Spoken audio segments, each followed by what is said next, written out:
Well, thank you so much for that nice introduction. Thank you all for coming out on a lovely sunny evening when you should be sitting on your deck somewhere enjoying the last of the summer. And I was fascinated to learn about Canada's history. I mean, you're doing such extraordinary work, and long may it last. It's filling a need, clearly, and you could fill more needs, I think, if you got even more support, which I'm sure you will get. So I think it's doing a very, very important job indeed.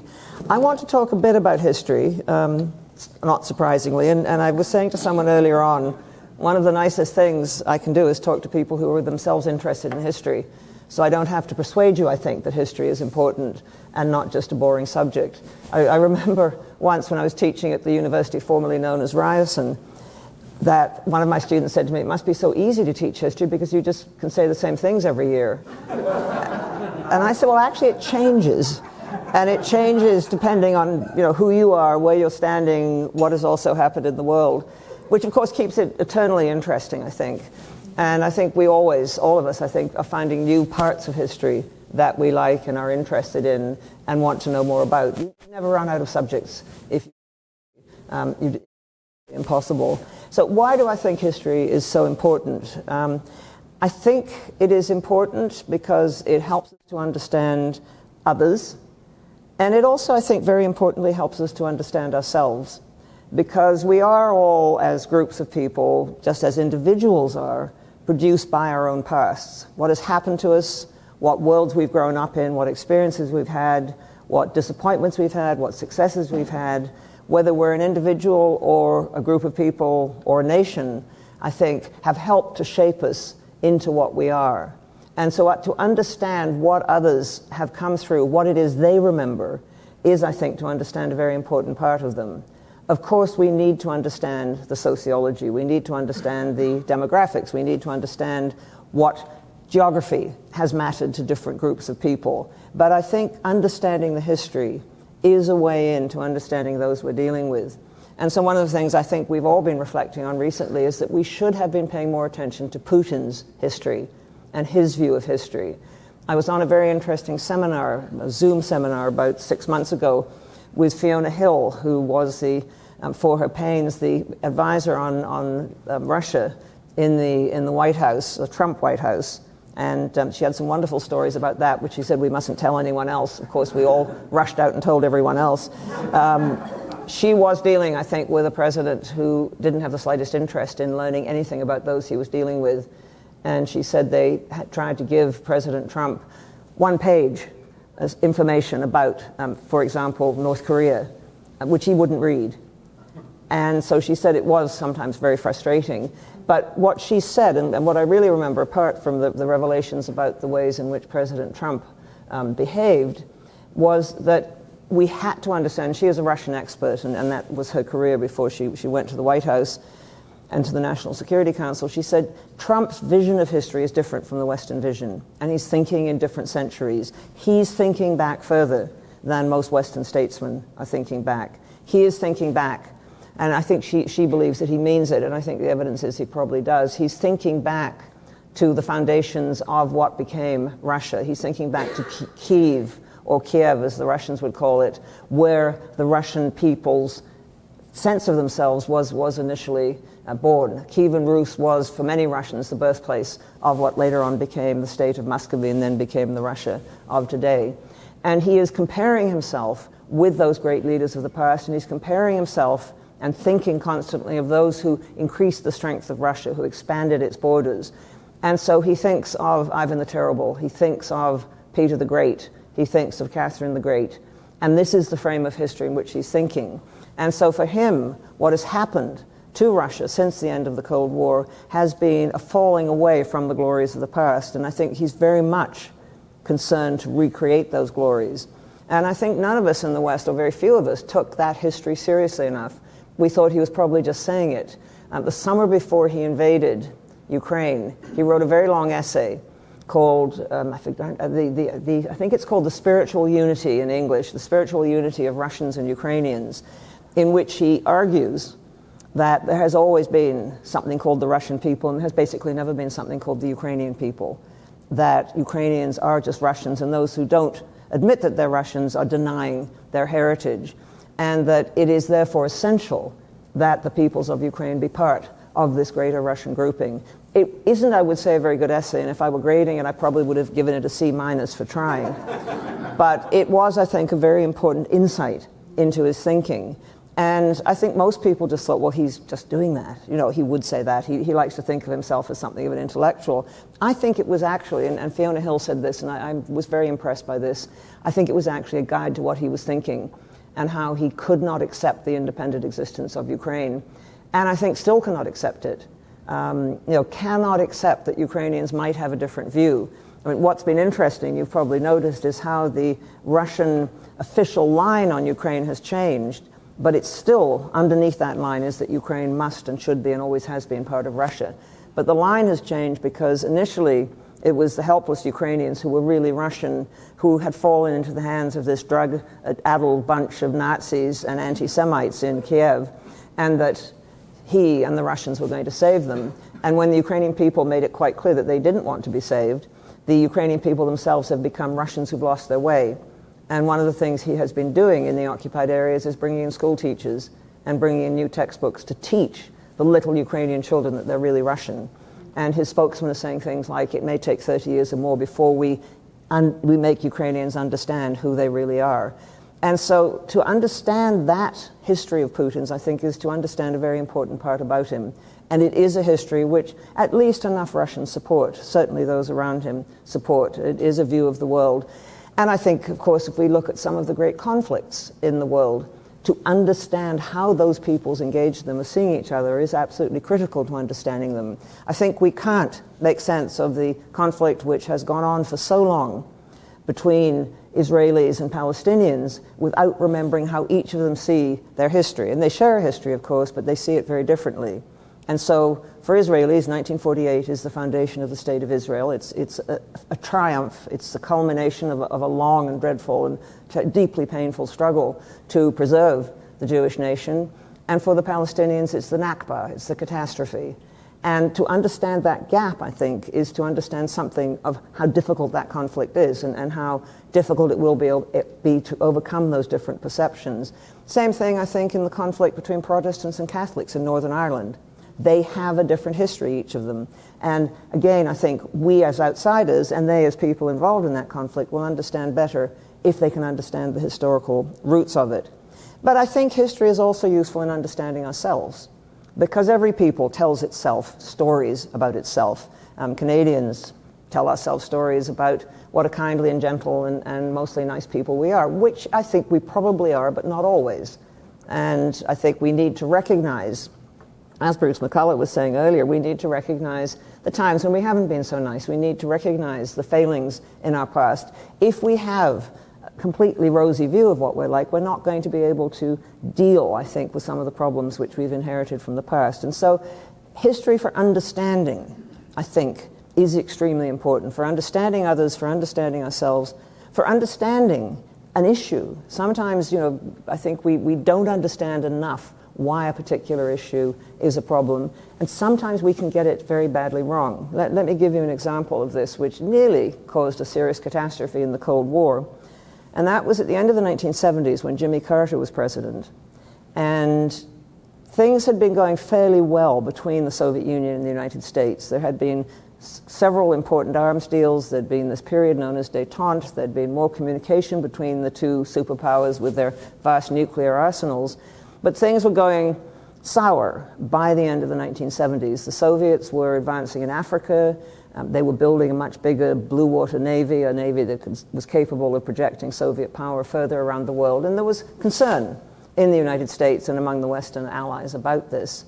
And then reports began to circulate in Washington in the summer of 1979 that the Soviets had moved troops with their weapons into Cuba. And you can imagine this set off alarm signals because the Cuban Missile Crisis had been set off by precisely that.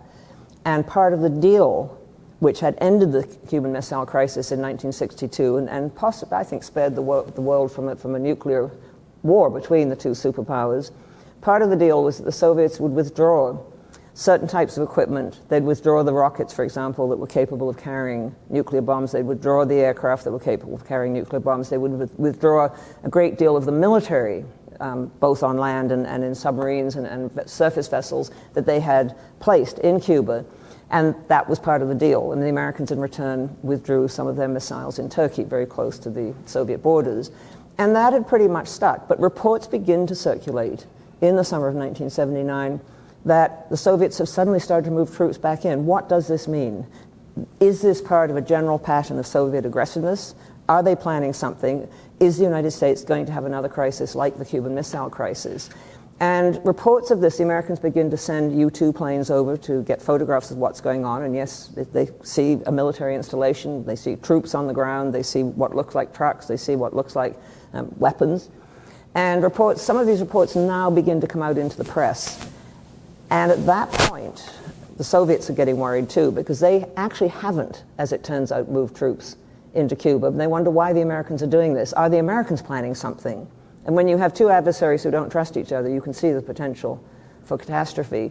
At that point, someone has the bright idea of calling in someone who'd been in the Kennedy administration during the Cuban Missile Crisis. And I think it was Dean Rusk, I can't remember who it was, one of the very high-ups who'd been there in the discussions which had brought that crisis to an end. And they said to him, look, we're really concerned. There seems to be this Soviet brigade in a provincial town in Cuba. Yeah, he said, that was always there. He said, we told them they could allow one brigade for training purposes. It's been there all along. And so you see, if you don't understand something of how things got to be where they are, you could badly misread the signals. And at that point, the Americans stood down any sort of preparations they were making. They summoned the Soviet ambassador in Washington and asked him to go to Moscow and say, please tell them we didn't mean it. And of course, the Soviet ambassador, very experienced, Anatoly Dobrynin, went back and said, the Americans didn't mean it.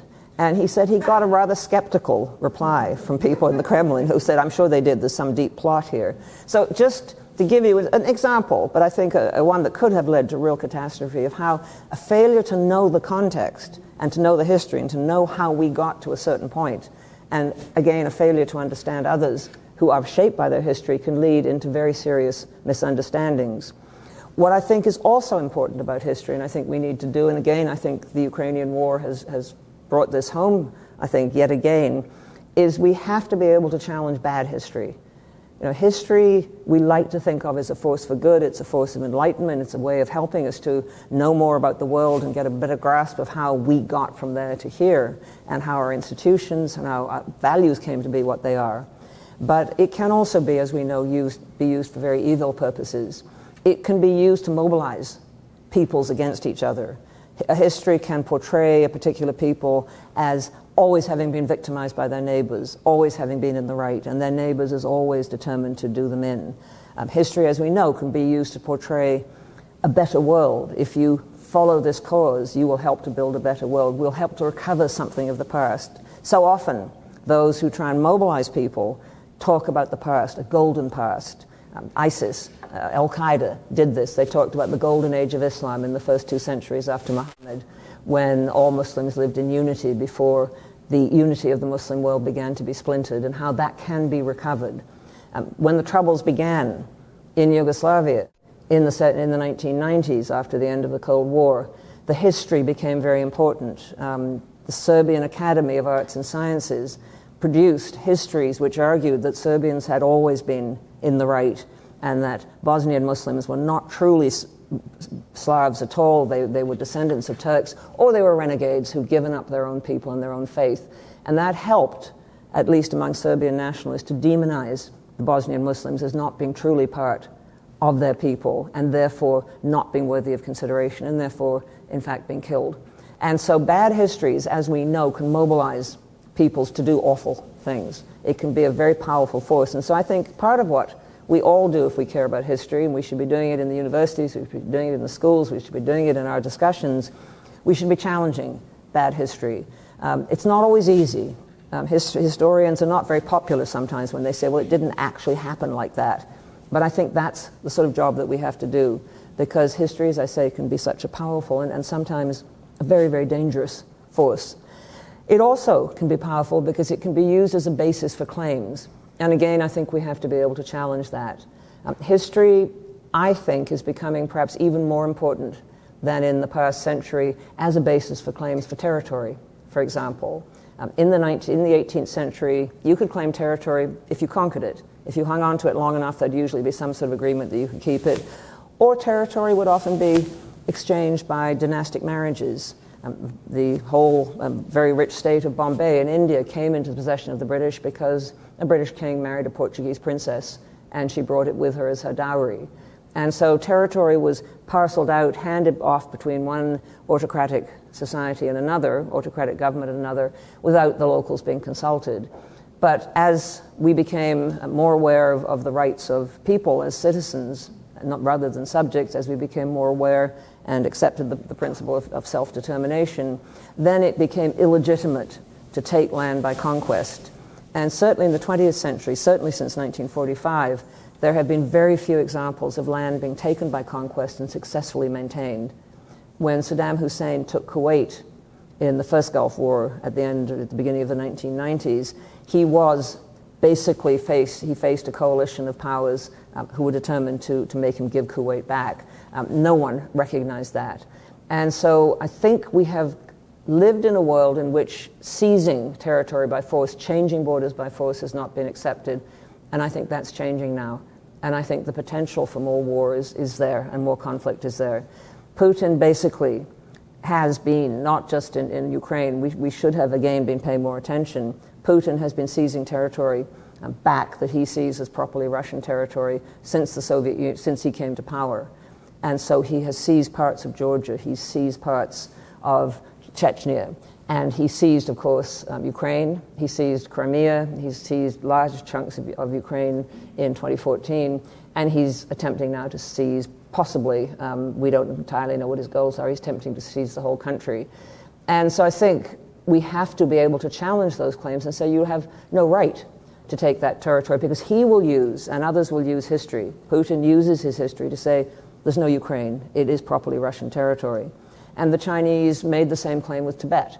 I've always thought their claims there were actually not based on very much at all. And the Chinese claim was that Tibet had for centuries been part of China. In fact, the relationship between Tibet, which was a remote and mountainous kingdom, very hard to get to, and Beijing, or whatever capital of China there was, and there were different ones over the centuries, was a very loose and tenuous one. And there was, for long periods, no direct Chinese presence in Lhasa, no direct Chinese control over Tibet. But the Chinese used, when they took over Tibet in 1954, they used history as a justification, as they are using history as a justification for incorporating Taiwan into China, as they are using history as a justification for claiming that the great part of the South China Sea is their territorial water. There's no foundation for that last claim whatsoever, but we have to know enough history to be able to challenge it. And I think we have to understand when claims are being made on the basis of bad history, because history has a power. People seem to trust it. And it's possibly because other things we don't trust as much. Many countries, people no longer trust organized religion. In many countries, people don't really trust their political leaders. But somehow history seems to have this validity and solidity. And how often have we heard people say, history will judge, as if there's some impartial figure sitting there which will judge the good and the bad and sort them all out. It's, in a funny way, I think it's almost replacing among certain of us the notion of a supreme being or supreme beings who distinguish between those who've been good and bad. History, it is said, will do that. Where finally I think history can help, and I think we can use it, but again, like all history, with care, is helping us deal with the present. Because we always have to have some way of dealing with what are often very complex situations with many things happening at once. And I think, all periods of history have their own complexities, but I would say 2022 is perhaps a particularly turbulent period, certainly in the context of the last few years, more turbulent, I think, than some. We're facing a number of crises which are unfolding simultaneously. The strains put on societies by COVID, the challenges to globalization, in some cases deglobalization. I think globalization will never be the same after what has been happening in the last few years. Facing challenges of climate change, facing instability in Europe, the threat of the war spreading at the heart of Europe, something that very few people had expected, the possibility of a major struggle, perhaps developing into a military one between China and the United States, very bad relations between India and China. They were fighting on their common border just a year ago, and I think do not trust each other at all. The possibility of states such as Pakistan, which possesses nuclear weapons, imploding and disintegrating as a state, the prospect of other failed states in the world, the prospect of famine, the prospect of mass migration driven by any number of these different causes. United States, whose politics seem to be more divided than they have been for some time. And what does that mean, both for the United States, what does it mean for the democratic West, and what does it mean for us as Canadians living next door to this very large power? And so it seems to me we are living through a time that presents a number of overlapping and simultaneous challenges. And history, I think, can help, not in the sense of providing answers. I don't think history will provide very clear answers. I don't think you can go to history and say, okay, I've got a bit of a problem here. What is the solution? Find me a case study from the past which will tell me what to do. Because every historical period is different, and every historical set of circumstances are different. But I think what is important is to use the past as a way of asking questions. If we can't even ask the questions, then we're not going to have much hope of actually trying to do something about the present. So history as a guide to formulating questions, the what-if questions. What if we don't deal with this particular problem? What's likely to happen?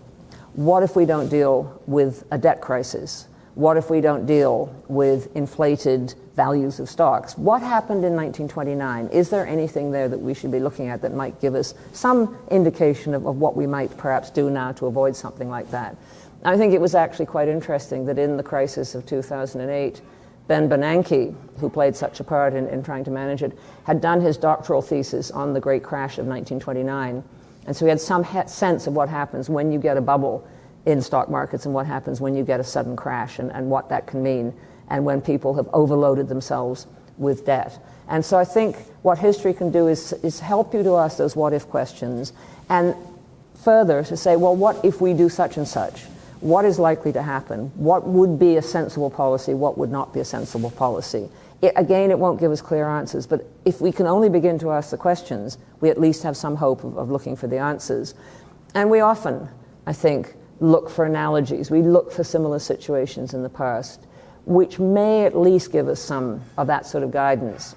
And so to take, for example, the British and American invasion and occupation of Iraq after September the 11th, I mean, this was a massive military operation. Very little preparation was done, it now becomes clear, on finding out what the Iraqi people themselves might want, might think, and how they might react to foreigners coming in. And the State Department, in fact, did a massive study of Iraq, and they had experts, and they consulted as many people as they could. Tony Blair was obliged to talk to his Iraq experts, which he did very reluctantly. I talked to one of them, and he said you could see that Tony Blair didn't want to be there. He sat with his arms folded looking out the window like this the whole time. And what the State Department study did, and what the Iraq experts in Britain, and for historical reasons, Britain has a lot of people who study Iraq, what they warned was that the Iraqis, well, they warned, first of all, that you could not expect Iraq to suddenly become a functioning democracy, because the Ba'ath Party and Saddam Hussein had so destroyed the civic institutions of Iraq, there was basically nothing left that was independent. And that you shouldn't, again they warned, you should not get rid of the Ba'ath Party, because in fact they were the only people who knew how to do things like keep the water running. Anyone who got to any position of any importance in Iraq had to join the Ba'ath. It didn't mean they were necessarily committed, although many of them were, but simply to abolish the Ba'ath Party, to fire all those people, to dissolve the army, leaving a lot of people suddenly with no income and weapons, was not a sensible idea. What these studies also said, and the experts also said, was look at what happened to the British when they created Iraq and took it over after the First World War. And they immediately had rebellions. They immediately had trouble, because the Iraqis have very, very strong regional and often tribal loyalties, do not like, and as most people don't like, foreigners coming in. Iraqis often had a deep suspicion, as they did with the British in the 1920s and 30s, and as they had with the occupation forces after 2003, a deep suspicion that foreigners want to come in and take their oil at a cut price rate. And so if you had wanted to make a mess of things in Iraq, I think you probably couldn't have done a better job than the invasion and occupation did. I mean, they succeeded in overthrowing what was already a very weak government and a weakened army. Saddam Hussein basically had very little power left. And then by dissolving the Ba'ath Party, they threw out of work a lot of people who actually made the country run. By dissolving the army, they threw out people who could mobilize themselves, had the organization and had the weapons to make life very uncomfortable for them. And for the average Iraqi, the idea that they were going to welcome this change, as many of them said, you know, we loathed Saddam Hussein, he was a dictator, but we could send our children to school safely, and now we can't. We could turn on the tap and water would come out, and now it doesn't. And so I think if those in charge had spent a bit more time looking at the history and tried to understand Iraq a bit better, it wouldn't have gone as badly wrong as it did. What I think was too late was once the military were in there, a number of the top generals apparently began to send back to their booksellers, presumably Amazon, which I suppose delivers anywhere in the world, saying they would like copies of T.E. Lawrence's 7 Pillars of Wisdom, which was written about that part of the world before and just after the First World War. Perhaps not the best guide, but they were trying desperately to find out who it was they were dealing with. And so I think what knowing history can do is, as I say, help you formulate questions, ask what if, and also warn you where you might go badly wrong. And I think it's the warnings that history can give that can be very important. I don't think we should be trapped by history, but I think we are very foolish not to pay attention to it, because we have very few ways of gauging the future unless we want to go back to doing what the Romans did and examining the entrails of geese. I think we should look at history. It's probably more reliable than geese. Thank you. Yeah.